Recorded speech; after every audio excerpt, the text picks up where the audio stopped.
Dahil sa ng problema ng ilang motorista na dumaraan sa Osmeña Highway na pinailawan kaninang madaling araw na.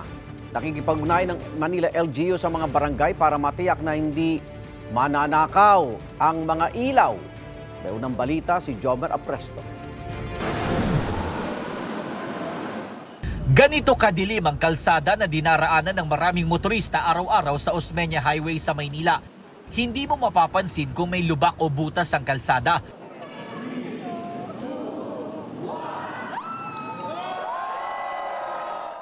Matutugunan na ang problemang yan matapos pailawan ng lokal na pamahalaan ang nasa mahigit 4 na kilometro ng Osmeña Highway na sakop ng lungsod.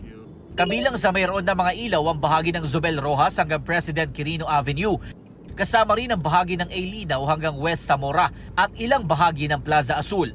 Ayon kay Mayor Isko Moreno, sakop nito ang nasa 32 barangay.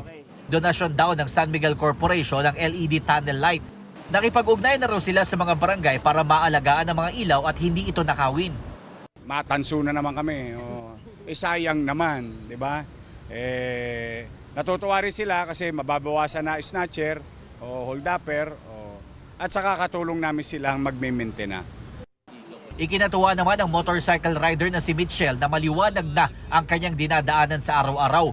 Maganda po, maliwanag. Kasi may iwasan mo yung mga lubak eh.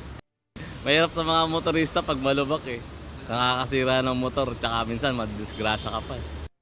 Bukod naman sa pailaw, nakikipag-ugnayan din daw ang Manila LGU sa mga private corporation para maayos sa mga bahagi ng lungsod na nasira sa gitna ng kilos protesta noong September 21. Nasa 10.4 million pesos daw ang halaga ng mga napinsalang istruktura. Ito ang unang balita, Jomer Apresto para sa GMA Integrated News.